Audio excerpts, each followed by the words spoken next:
ఉన్న కాంగ్రెస్ గవర్నమెంట్ ఒక circular release చేసినారు. ఆ సర్క్యులర్లో ఏం రాసిందంటే, ముస్లిమోలు రంజాన్ పండగలో మొత్తం ఒక్క నెల రోజాలో ఉంటారు, ఒక్క పొద్దులో ఉంటారు. వాళ్ళు ఒకవేళ కొంతమంది గవర్నమెంట్ ఆఫీషియల్ ఉంటే, అవుట్సోర్సింగ్ వాళ్ళు ఉంటే, ఎవరైనా గవర్నమెంట్లో సభ్యులు ఉంటే వాళ్ళు 4 గంటల తర్వాత వాళ్ళకి సెలవు, చుట్టి. ఈ విధంగా ఒక సర్కులరు కాంగ్రెస్ గవర్నమెంట్ రిలీజ్ చేసింది.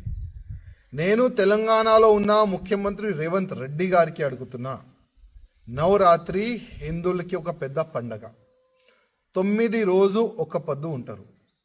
అప్పుడు ఇట్లాంటి సర్కులర్ రిలీజ్ చేయాలని మీకు ఆలోచన రాలేదా?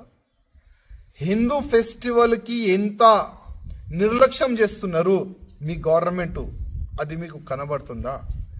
నవరాత్రిలో జాగరణలు చేస్తే కేసులు బుక్ చేసిన మీ పోలీసులు, మీ గవర్నమెంట్ వచ్చిన తర్వాత హిందూ ఫెస్టివల్కి ఈ విధంగా దౌర్జన్యం జరుగుతుంది.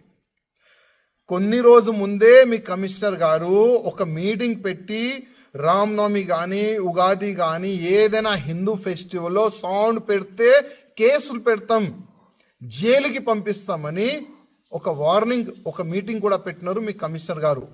అది కూడా మీకు కనబడలేదా? మాకే వార్నింగ్లు ఇచ్చినారు, ఈ సంవత్సరం రామనవమి రోజు మీరు సౌండ్ సిస్టమ్ పెడితే లోపటేస్తాం అని వార్నింగ్లు ఇస్తే అది కూడా మీకు కనబడతలేదా? కానీ రంజాన్ పండగ మీకు కనబడింది. రంజాన్ పండగలో ముస్లిమోలు ఒక్క పొద్దు ఉంటారు, వాళ్ళకి ఒక స్పెషల్గా ఒక సర్కులర్ తీయాలి, 4 గంటల తర్వాత వాళ్ళకి చుట్టి ఇవ్వాలి. ముస్లిం సోదరు వల్లనే నేను ముఖ్యమంత్రి అయినా, హిందూ ఓట్ల వల్ల నేను ముఖ్యమంత్రి కాలేదు. అదే ఆలోచన మీలో ఉంటే ఆ ఆలోచన తీసేయండి. ఇవాళ తెలంగాణలో ఎన్ని % హిందువులు ఉన్నారు ఒక్కసారి ఆలోచన చేసుకోండి ముఖ్యమంత్రి గారు. కానీ మీరు ఇవాళ చేస్తున్న తప్పులు నెక్స్ట్ ఎలక్షన్లో కనబడుతుంది. హిందువులారా మేల్కోండి, చూడండి. కర్ణాటకలో కాంగ్రెస్ గవర్నమెంట్ వచ్చిన తర్వాత హిందువుల పైన దౌర్జన్యం ఏ విధంగా పెరిగింది, హిందూ ఫెస్టివల్ పైన ఏ విధంగా వాళ్ళు యాక్షన్లు తీసుకుంటున్నారు, కేసులు చేస్తున్నారు చూసుకోండి. అదే సేమ్ తెలంగాణలో కూడా అవుతుంది. అదే స్టైల్లో కాంగ్రెస్ గవర్నమెంట్ తెలంగాణలో కూడా పోతుంది.